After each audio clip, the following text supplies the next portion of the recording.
All right. It is 7:01, so it is more than time to get started. So welcome to the City Council Caucus meeting for April 18th. The first item on the agenda this evening is our codes enforcement discussion. I will hand it over to Peter Glenn. I got the touch tonight. All right. Thank you, everybody. So I want to talk again about our codes enforcement division. I've talked with pretty much everybody now, kind of laid the groundwork as far as the intent on what the city is wanting to do with that. And I'm just going to kind of recap it briefly. And then followed with an explanation from PDS. Rob Himes is here from PDS, and he'll be kind of joining us in this discussion as far as providing some details on what their purpose in this agreement will be, and then I'll finish it off with some cost breakdowns and what we do next. So, I'm sorry, I'm left-handed, so I want to turn to my left here, and the microphone's to the right. Maybe I should do it in stereo. Okay. So yeah, I feel much better now. So the codes division, as everybody knows, for many, many years was part of general government and managed through our economic development director. Before a couple years ago being passed to our building inspector, and then sometime last summer it was then passed on to public works department, and maybe in September of 2022. And then the Public Works Department has kind of managed it since then. So, and we've made some good strides trying to invoke maybe a more proactive approach to everything. And everything was rolling along pretty good till just about a month or so ago when we had our one and only codes enforcement officer move on from the city. So with that, it caused us to kind of go back and kind of reevaluate what we're doing and how we can best do it. So what we did is we reached out at that point in time to PDS, to Sharma Lee, to kind of find out what kind of services they could provide and how they could help us meet our objectives. And so through many discussions with them, we found three different approaches. And as I've described to everybody, the two approaches are kind of on the ends of the spectrum, and then one hybrid approach, which we believe is kind of centered in the middle. The first approach would be to continue doing everything in-house as we've done for forever. So, to continue on with staff doing all the codes enforcement, and then with also staff doing all the administrative side of it, and then having a codes board. The difficulty with that we perceive to be would be the lack of knowledge and experience that our public works staff has in the code enforcement world. So bringing on new staff that would more than likely be somewhat inexperienced, or to whatever degree, but would be inexperienced, we would have to have we'd have to have staff that would be able to train them and to mentor them and to coach them in order for us to meet our objectives of providing, exceptional code enforcement. So no fault of our own, the Public Works Department people have not been, exposed to this to date. So, so therefore we don't have the existing knowledge. The other option would be to go to PDS, as they also provide a full service option where we just kind of push everything to PDS and they take care of everything holistically. So they would be having people go out either on a reactive or a proactive approach to whatever our desire was, look for code violations, and do all the citations, take care of all the administrative side of things, and then also take it to the code board if necessary. So they would take care of everything entirely. So with those two options, I kind of expressed the cons against, doing it in-house. The pro to that would be having it in-house. We'd have complete control over what we do and how we do it. And then if we would go to PDS with a total full-service approach, the pros would be is we sign a contract with them and instantly we're professional grade. They're very knowledgeable and experienced and the best around at doing what they do. So with our signature, we would become, up to a high level of service instantly. They have a great joint codes board, and that would be a very great asset as well. But the con, whether it's real or perceived, would be our loss of control over how we go about doing our codes enforcement as far as the level of proactive or reactive or whatever it is we would want. Like I said, whether that's true or perceived, that was my concern, is that, passing it to PDS that would be a concern. So what Charmalee proposed, and I think is an absolutely fantastic idea, and she does it, or they do it at PDS for many different Kenton County cities, is a more of a hybrid approach. So that is where the city of Erlanger would still retain a staff person that could go out and look for violations. So we would still be in complete control of how much foot we keep on the gas pedal. As far as being proactive or reactive, it would all be at our own doing. And then once this person, he would just be more of a streamlined approach where they're just going out and looking for violations, simply writing down the address, what the violation is, and then sending this list on to PDS, and then they would turn it over to their code enforcement officer, who would then visit the site and then do the warnings, do the citations, and then their staff would do all the administrative side of it, and if need be, it would go to the joint code board. And that really is very appealing to what I thought would be a good solution. So, because I think that's still, I think the pros would be that we still are in control of how we approach our code enforcement. So we determine how many violations we want to do, what we want to be writing citations on, and then turning it over to PDS, and then they would be, doing what they're an expert at as far as the actual citations, administration, and the code enforcement. So, the codes board. So I think it really kind of would play to our strengths and certainly be playing more to their strengths to do this hybrid model. Things of note would be their customer service would be exceptional, and we wouldn't doubt that to be anything less than that. And that would, and Rob will be, I'm sure, talking to that here in a second. But I just think that they bring a level of expertise to the situation, instantaneous, and then that way we could still keep our staff in doing what we need to do, as I described, and in us determining just how aggressive we want to be with our code enforcement.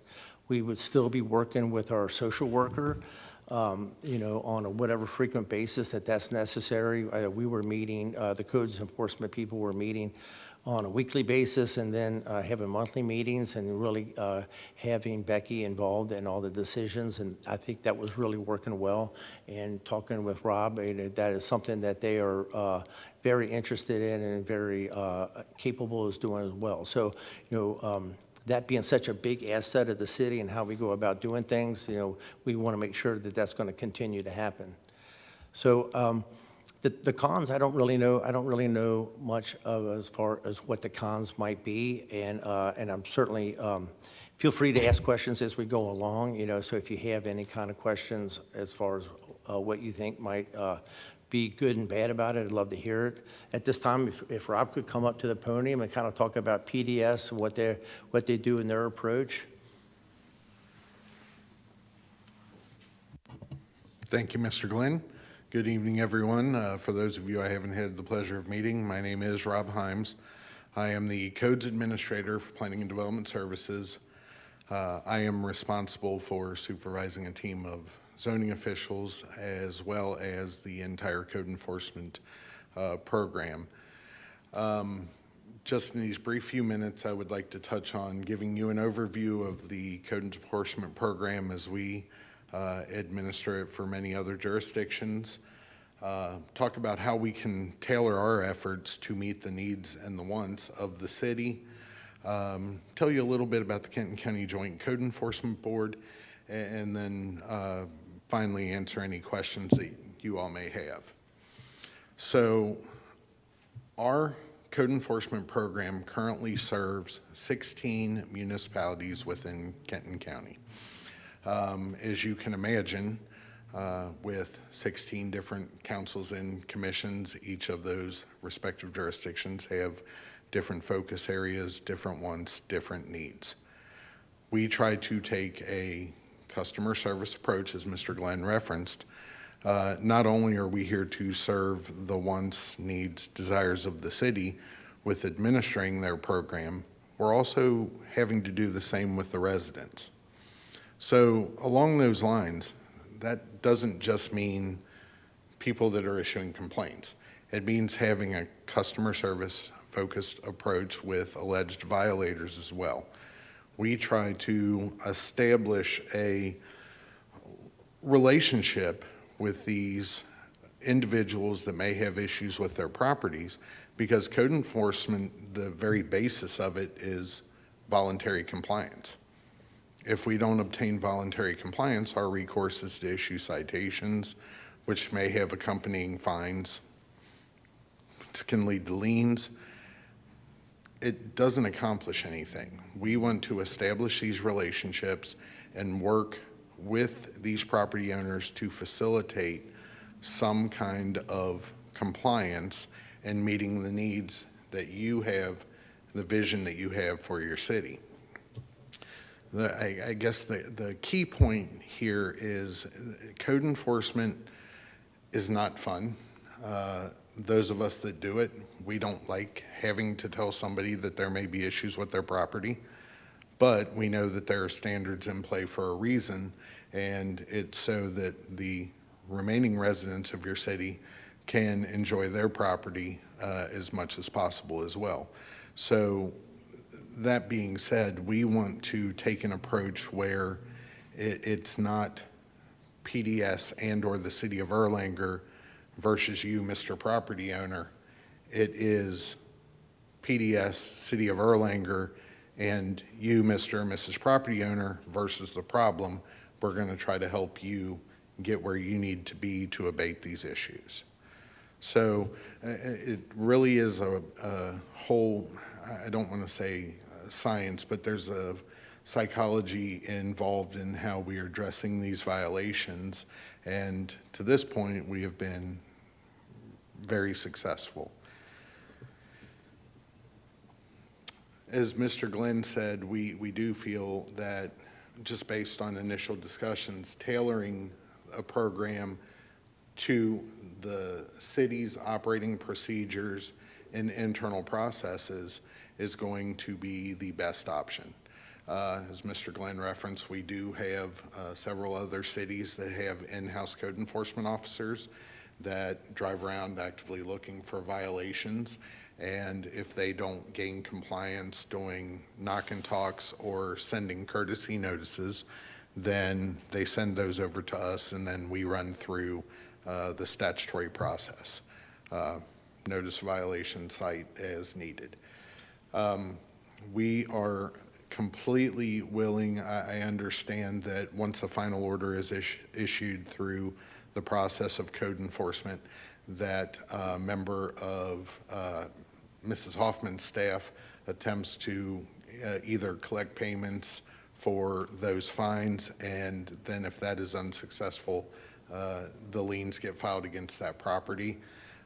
In most of the other jurisdictions, as a function of law, after a final order is issued, the other jurisdictions choose to file that lien immediately.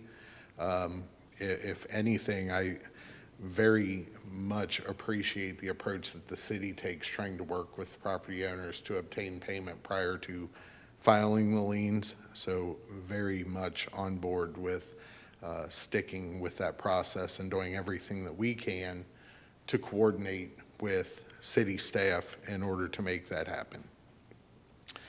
Again, as Mr. Glenn referenced, when we were told that the city social worker was involved with code enforcement, I immediately brought that up to my team, and the going consensus was, I wish everyone else would do that. So I think that this is a very good opportunity for us to tread into those waters, and it may possibly be something that we may be able to offer some additional partnerships with some of our other jurisdictions in the future. Moving on to the Joint Code Enforcement Board. With the Kenton County Joint Code Enforcement Board, there was legislation that was specifically amended a few years back where every member jurisdiction may now appoint a member as well as an alternate. So we currently serve those 16 cities. I believe one seat is vacant and not filled, but every jurisdiction has the ability to have a representative on that board. I have seen a lot of benefit with that. In a previous life, I worked for an individual code enforcement board, and as you can imagine, when you have a city-specific board, there can be a whole lot of subjectivity, and I think if there are decisions that are being made subjectively as opposed to being completely objective, you open yourself up to potential problems. I believe that having a representative on the board is a voice for you as a council, your city, but it adds an additional layer of objectivity when these individuals are appealing citations to the Code Enforcement Board. In addition to the board's objectivity, as Mr. Glenn also said, you took home my thunder, by the way, our internal staff, as being a member of the Joint Code Enforcement Board, we handle all of the administrative work for that board. Agendas, setting up the meeting room, minutes, everything that is normally handled internally by city staff would be handled by our staff just for being a member of the Joint Code Enforcement Board. The caveat to that is when you do join the Joint Code Enforcement Board, as part of that agreement, you adopt the Kenton County Joint Code Enforcement Board's fine schedule. And was that provided? It's a little bit less than what you have on the books, not significantly different, but the second and third subsequent citations are a little bit less, but I don't see that as a negative either. Code enforcement is not supposed to be a revenue generator. I go back to my earlier statement, we're about compliance. And in the event that we have a property owner that just is unwilling to cooperate with us, and we do have to go through the process to accumulate fines and or liens and ultimately go to a foreclosure, I think the lesser fine amounts support that we afforded that property owner every opportunity, and we have proof that we did our due diligence and offered that individual due process, citation after citation after citation, and it paints a picture that would ultimately support having to request that foreclosure. So if we need to get that information over, I can do that. But as I said, they're not significantly lower, but they are a little bit lower. As a follow-up to the fines and the liens, as we bill the city for our time on the road. But as part of that, any fines, liens, abatement costs, penalties, interest are 100% recoverable back to the city. Again, code enforcement's not supposed to be a revenue generator, but you do have the potential to recover some of the funds that were expended for administering the program. I believe that pretty much covers the major talking points, but I am happy to answer any questions you may have. Yes, ma'am. Yes, you said that we would be responsible for the time involved in the driving around. I was under the impression that it was like a fixed sum amount. Is it a fixed amount, or do we have to go by how often you have to travel? And It is an hourly rate. It is a blended rate for actual time on the ground.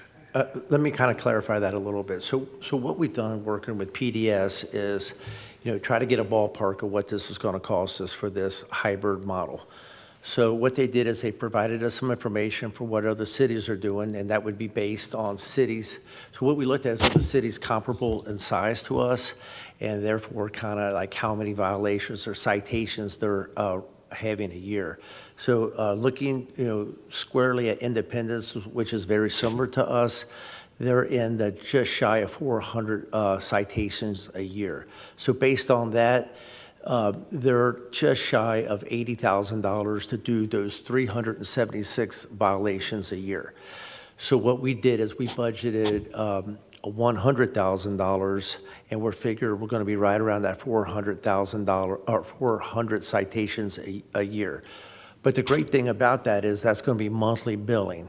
So as we're going out there and we're being proactive and we're passing information to PDS and they're writing the citations, we're going to know how we're accumulatively spending the money.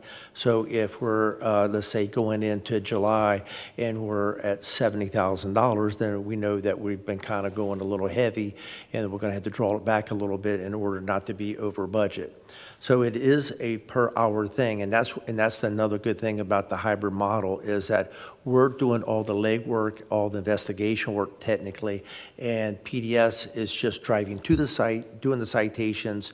They're going to look around as they're driving to and from sites, but they're not going to be driving the streets looking for the citation. So we'll be doing that part of it. So we're going to streamline their efforts with our efforts. And I have another question, too. I was thinking about this last night, and like in the HOAs, they have their own regulations, which are usually above ours. Would it be necessary? I mean, do we have to monitor that? Well, absolutely, and I bet Rob can really speak to that better than I. Actually, we cannot. Well, we don't follow HOA guidelines. Right. They're above us, aren't they? Well, Yeah, they can be in addition. The minimum standards are established by city code. If the HOA has additional regulations that may not be a violation of the city code, it's going to be incumbent on that HOA to send that violation. Yeah. But I have had several HOAs in other jurisdictions that reach out and say, hey, property owner A is in violation of our regulation. Doesn't matter. We're enforcing city adopted regulations, not HOA regulations. So they may get them addressed, but we nor the city should be involved in that. Thank you. Yeah, Rebecca. Refresh my memory, would we have a dedicated resource for In-house? in-house? Okay, so what our plan is in-house is to have, it won't be a full-time dedicated position to this. So what they'll do, what we're figuring is a day or two on the road looking for violations on a weekly basis. Talking with PDS, they think one day would probably be very sufficient. So as we go out into the waters and try to figure out what we're doing here, we figured, a day or two, and that would include driving the streets and then any kind of paperwork we got to do to get it to PDS, and then that person would have other public works duties. Follow-up. We had talked earlier on about learning best practices since we don't have any codes enforcement employees anymore? Yes. Right? So is that still part of the plan? That is a very good question that we haven't addressed, and Rob's going to talk about that because I'm sure he's dying too. So what he's going to be putting on the training for us to help get us a little bit more efficient and proficient at what we're doing. Go ahead, Rob. That's correct. Whoever is selected for it, if we go this route, I plan on personally spending time with them. These are the kind of things that you need to be looking for. Early on, it can be as simple as if it looks like it may potentially be a problem, write it down. Let us make the determination whether or not it's a violation. We will also have to bring in another individual as well, and I am going to be involved with the actual boots on the ground work until I am satisfied that the new individual is up to my standards. But with the 1 or 2 days a week, once we get a sufficient case log established, we have to go back to those same areas for reinspection. And for those that don't comply, we're going to be in those areas. When we drive to do inspections, follow-up inspections, we do not drive with blinders on. If we see something, we're going to write it up. So hypothetically, in a very short period of time, we may not have to have somebody going out and spotting as much, but you can always monitor any of the expenditures on a monthly basis and say, hey, pull back the reins. I know you're going out like clockwork every 2 weeks to reinspect these properties. Let's kick it to 3 weeks, cut it down a little bit, or maybe come out 2 days a week to do your re-inspections. We can tailor to meet your needs. And as we progress on, we all know that there's always going to be work in code enforcement. But with an effective program, you can eliminate some of these problems, and over time, the involvement can become less and less, which is our hopes. If I don't have as many inspections, I'm ecstatic because that means that we're being effective.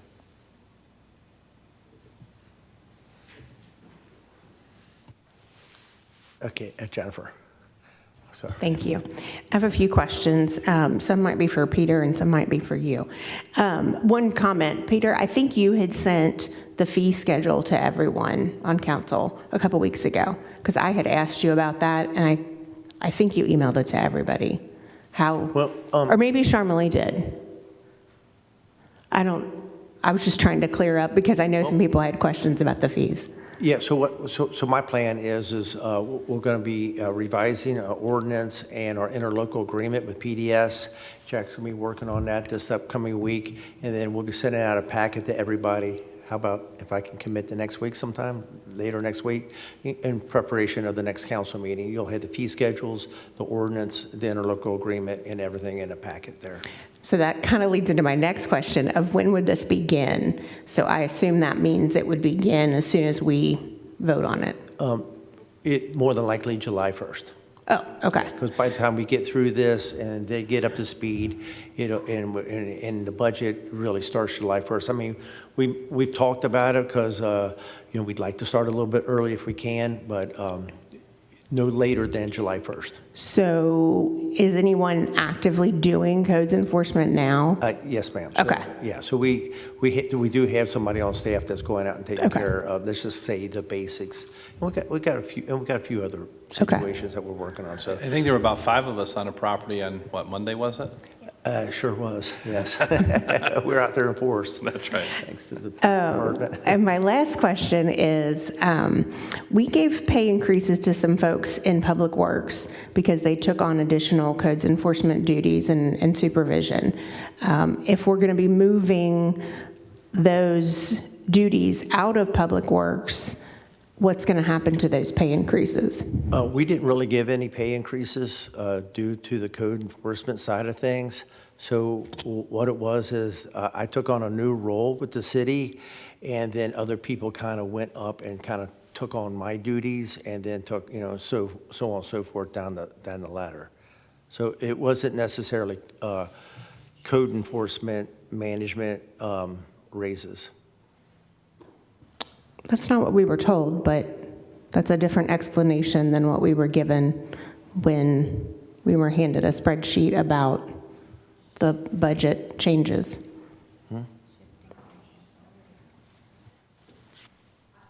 She's talking about, we moved that money that was left in there to Yes. the Public Works, but it didn't go to any one individual.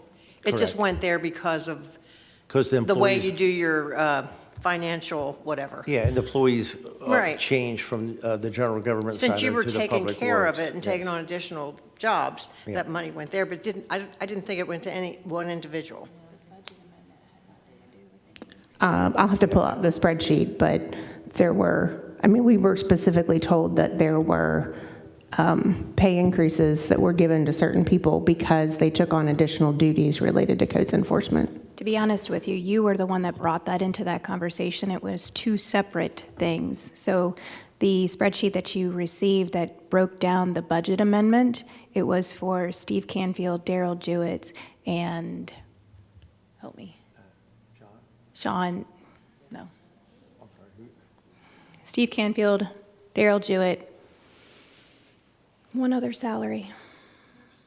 Mark Stewart, part of Mark Stewart's. Those were the three salaries that went over to Public Works. It had nothing to do with, that was the codes enforcement movement, but it had nothing to do with any kind of increase in people's salaries. The budget amendment had nothing to do with any increase.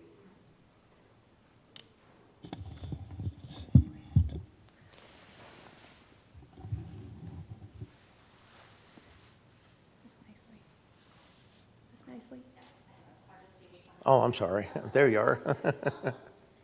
I have a couple questions. The first one will probably be for you, Peter.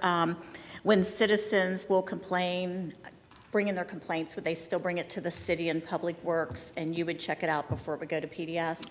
No, it'll go to PDS. So the citizens Yeah. will be told So to contact on the PDS? reactionary things where we have citizens complain, they'll go straight to PDS and they'll send their code enforcement officer out. Gotcha. And then one more question, too. Since we're saving, we no longer have Mark Stewart, Daryl Jewett here, by us going to PDS, would we see a significant savings to the city since we no longer have those two salaries? Okay, so cost-wise, this is how it's going to shake out. So for the upcoming budget year, those three salaries would cost us $252,000. So their salaries and benefits would cost the city $252,000. So what we're proposing is with the PDS, $100,000, and then keeping on one of the salaries, which would be a salary and benefit of $80,000. That'd be a total cost of $180,000. So the math is about a $70,000 difference. Okay, that's what I thought, and I think this would be a great idea. I'm all for the one-stop shop. I'm familiar with the services through the HVAC side and stuff, and I think you all do an amazing job, and Charmalee and your officers and stuff that go out and do the checks. I really think if it's showing the city savings, it would be a good idea. So if we tried it out a year and we weren't happy with it, we're not obligated past the year, right? Is that like a year contract? The agreement is for 1 year. I believe it runs in perpetuity unless the city and council decide to withdraw, at which time we intend to take things back on our own, and then we would work out the details from there. So as this project is going forward, if we decide to go forward with this route, would council be advised, like quarterly reports or something, to see how things are working as far as the budget and stuff as well, too? Yeah, I guess that would come we from can you. provide updates Okay. at every council meeting if you'd like. Okay, well, probably quarterly would be Yeah, fine to that's see how it's fine, yeah. going. Yeah. Okay, that's all I have, thank you. Rebecca? I couldn't locate it, but what is the amount of citations that we issue on an annual basis? So you compared to Independence and you said 400-ish for I don't know if I have the exact number. It's not at 400 currently. Do you? 300? Yeah, so it's less than 400, so Okay. we would be, I don't know, I was just 20, asking because 30% we higher. have, what, 7,000 structures in Erlanger? Does that sound about right? So it would be like 5% of our properties are receiving some sort of citation. I was just doing a little math on. That's good. Like how many people are actually, but no, I think this is going to be, again, I think it's very important that we remain proactive Yep. here in the city and engage the social worker when necessary. You know, we all want our city to be beautiful, and I'm glad that we're having this dialogue. Thank Yeah. you. And I want to chime in just because I represent two cities that have been using PDS for code enforcement and through the Joint Code Enforcement Board. And I'll say it's a very seamless process. I mean, the communication that I get from the PDS staff is as good, if not superior, to what I have received from cities that do in-house. They're very, very good at communicating with, at least in Independence, because you guys are pretty active in Independence. You know, constant communication with Chris Marconi, the city administrator, constant communication with me. I mean, I really feel like they are just an arm of the cities, of the other cities that I am involved with. And the other huge positive is the professionalism of the Joint Code Enforcement Board and the fact that they are regularly, every month, having 5 to 10 appeals. So everybody's very familiar with the process. You know that notice has been given. You know that all of a lot of the hoops that Ms. Hoffman would have to jump through when we just recently had our own appeal, that those are just like clockwork to them, and that's kind of nice. I also have found, to kind of echo what Rob has said, that the appointees of the individual cities are quasi-advocates for that position. I certainly know that Alan Daly is a great advocate for the City of Independence for appeals, even though at times he has not always gone our way, but he communicates, and Alan will show up at city council meetings and even kind of communicate what's going on, and hey, this is what I did, and I mean, he's a great member, and so is Roger Braden, who is the representative of Taylor Mill. They both, I think, do a great job representing their cities on that board and communicating that information back to the city. So I just think whoever you all on council would want to put in that role, you know, they kind of serve two purposes. Yeah, Jennifer. Sorry, I found my spreadsheet in my email. So this is the spreadsheet that we were given, it looks like on February 7th. And it looks like it's a $21,297 salary increase that was effective 10/10/22. And we were told it was specifically related to additional responsibilities that these 4 employees took on related to codes. And then I sent an email clarifying that to the prior city administrator, the mayor, and Kara. And the mayor responded, "You are correct. The increases were already accommodated in the Public Works budget and were not incorporated into the budget amendment."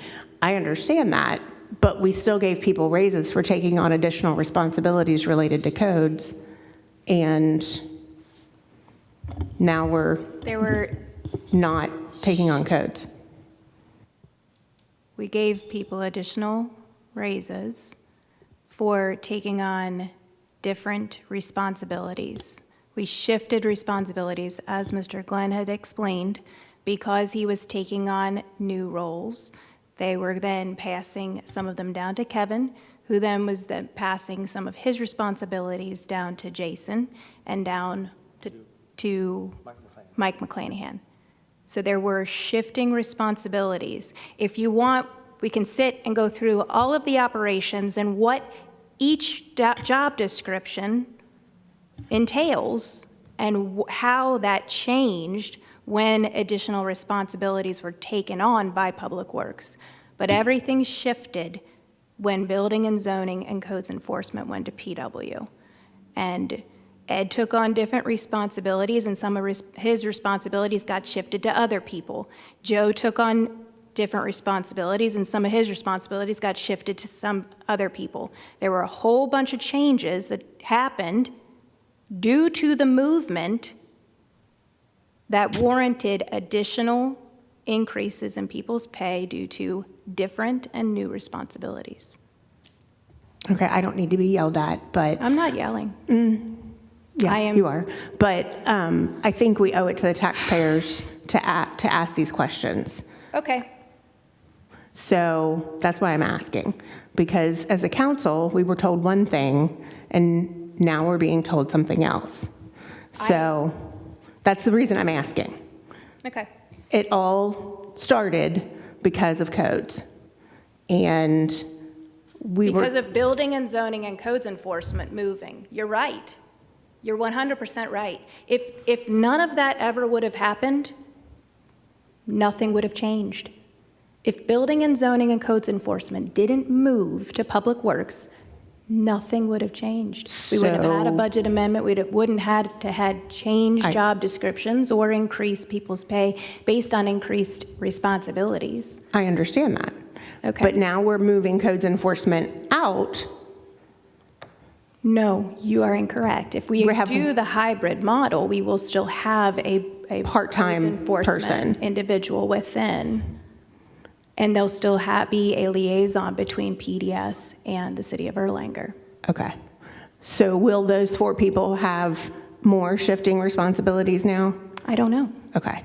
Because if they do, and they don't have as many codes enforcement responsibilities, which I would think they wouldn't, then that sort of negates what we did in October. That's my point. I'm just bringing it up What did- because I think we need to be When transparent. you say what we did in October, Shifting the money and giving the people. budget amendment had nothing to do. I understand that. I'm not referring to the budget amendment. I'm referring to giving people raises because they took on additional responsibilities that they, in theory, will no longer have now that we are shifting again. And I'm just saying, what about that money? Okay. Mr. Hermes? Yes, thank you. I think it's a good point. I mean, I do think the overall great message here is that the city of Erlanger would be spending less than we are spending now, or than what we've spent in the past. I have a few questions and I think also a comment too. So with the Joint Code Enforcement Board, would that be moving to 18 members, or I'm sorry, 17 members then, if Erlanger were to join? That's correct. Okay. And then any other cities that may join that Code Enforcement Board would get a little bit bigger with each That's member. correct. Okay. At one point in time, it was either a 5 or 7 member board, and some of the jurisdictions, of course, felt left out, and it was changed. So every member city gets an appointee and an alternate. Okay. And then are those meetings recorded or streamed?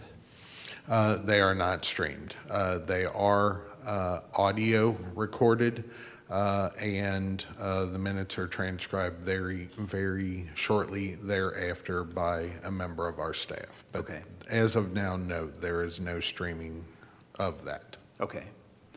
And then do the members on that board, those appointees, are they trained in any way? There are no statutory requirements for continuing education standards for Code Enforcement Board members. What I have seen is mayors and city administrators are very cognitive of selecting somebody who is going to at least reach out and learn the basics and understand what their roles and responsibilities are. Okay. Yeah, so I guess my comment on this, when we were talking about the hybrid model, in my head, I think what I was hoping I was going to hear was that we would have somebody in Erlanger that was going out and kind of doing the first leg of any of this code enforcement. But I was also kind of hoping that we would keep that board in Erlanger. And let me hear me out on this. If I put myself in the place of somebody who is coming to the board, I would prefer it personally if, as a Erlanger resident, if I'm with a, essentially a jury of my peers, there's other people, it's all people from Erlanger. I think there's some benefit to that, but it also is more challenging for us to manage. And, before we had Mark Stewart, who is handling the meetings themselves. I don't know if he was doing the minutes necessarily or not, but we had somebody on staff that was kind of taking care of that. So initially, I thought it would be neat if it stayed here. However, I do think there's something to be said when, as Jack had mentioned, the Joint Code Enforcement Board, where these people are meeting regularly, they're hearing multiple cases each time they meet, whereas we might have 1 or 2 cases per month. I would say 1 or 2 a year. We have virtually none. Oh, yeah, right. I'm thinking of the, Yeah, yeah, okay. yeah. Okay, so, thanks for letting me get that off my chest. I would also be in favor of the hybrid model as Peter had explained it. Thank you. Yeah, Jennifer. Just to kind of tag on to what Mr. Hermes said, I believe when Peter and Sharmili and I talked, that you kind of inferred that if it's an Erlanger issue going before the board sort of leans to the representative from that city for direction. Is that? That is not an official Right. standard, but yes, the chairperson of the board, as a respect, says, as this is in your city, would you like to formulate a motion? Right. And 95% of the time that does happen. And I think that makes me feel a little bit better about the fact that, it is, we still have representation on the board. It's not that this person's amongst, or, going before a board of people that don't live anywhere close to them. And I think, I don't know, Mr. Hermes, if you watched the recent Codes Enforcement Board hearing, but you could kind of tell that they don't meet very often, because you can just tell when people don't, it's not a board that meets very often. And I think there's some advantage to, I'm not saying anything against our board at all, that's not what I mean at all, but there's advantages to having a board that meets on a regular basis. And the fact that they do meet monthly and will be dealing with the same types of things on a regular basis, I think there's a lot of advantage to that. Yeah, Vicki. Yeah, that brought up another question in my mind. How does this fit in with the Board of Adjustment? Because I know Mark Stewart always went to those meetings. They are 2 completely separate functions, 2 completely separate boards. Your Board of Adjustment is still going to operate within the city, and our planning staff will coordinate for variance conditional use hearings. But otherwise, they don't need to mesh at all. It's going to be the same as always.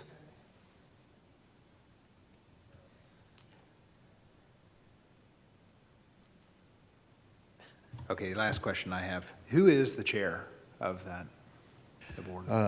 Currently, it is Elena Gillen, who is a representative from the city of Ellesmere.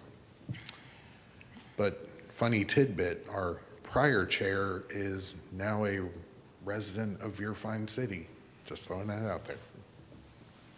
Who's that? Yeah, Jennifer. Scott Santangelo. Oh, cool. Sorry. Is there an attorney that like consults with the board as well? We do provide an attorney. It is Greg Voss, and he is specifically there to represent the board in their actions. And if the city would like an attorney present to testify in addition to the code enforcement officer, Mr. Gatlin has been at several of our meetings presenting cases on behalf of the city of Independence. Guess if there was a case and we felt like it was necessary, we could send you. Absolutely. But the board also has an attorney that it would be advising or representing them if there were some questions. Okay.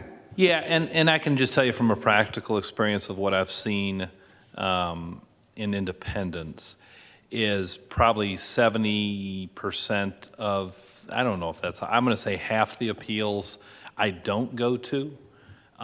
Generally, the ones that I'm showing up for are ones the city has a real special interest in. But I remember we had that series of cul-de-sac parking citations where I lost, I think, 9 out of 10 of them or something. But I'm going to blame that on law enforcement. Well, the city did a crackdown of people parking in cul-de-sacs and wrote about 100 citations, and about 10 people appealed them. And the 10 people that appealed them, honestly, had pretty good arguments. But no, I would be at all of them. It'd be no different than the way we do it here. The ones that for some reason city or staff have special interest in, I would be at. It's just another evening.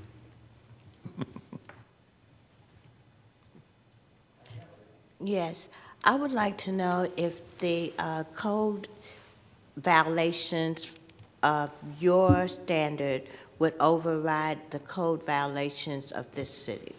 They do not, ma'am.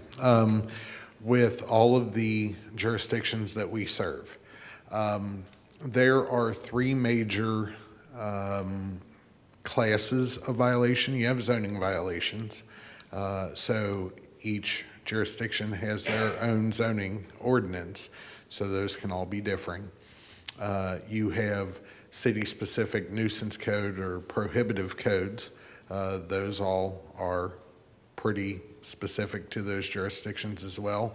The only one where there is some semblance of standardization is the International Property Maintenance Code, which is normally adopted by reference in its entirety into your city code. And the only difference is the year that the city has adopted, whether it be 2006, 2021. But the information contained therein is pretty consistent, and there is some overlap with violations. There may be something that is a violation of the zoning ordinance, violation of the nuisance code, violation of the property maintenance code, and our job as officers is to determine which one of those most closely addresses the issue that we're trying to get fixed and picking that one. So what you have on your books is currently is exactly what we will use.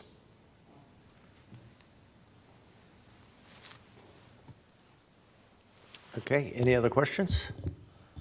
All right. Well, with that, you can see from Rob why I'm excited to make this recommendation. You know, I think he and his team are going to be fantastic and really help us get where we need to go, meeting our objectives.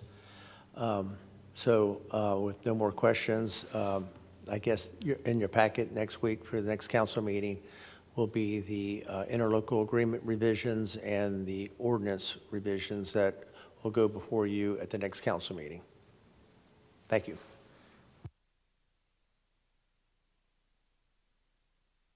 Okay. Last item on the agenda is the 2022 codified ordinances. Mrs. Hoffman. So we're required by law to codify our ordinances, and we do that every year. And we just received the codified version of our 2022 ordinances, and we're reviewing them. And we need to have those approved by ordinance. So we are just requesting the first reading of that ordinance at the May regular council meeting. Are there any questions about the codification? Okay. That's all. All right. Do I entertain a motion that we adjourn? Ms. Reckers, Ms. Kyle, any discussion? All in favor say aye. Opposed? Motion carried. Have a good evening.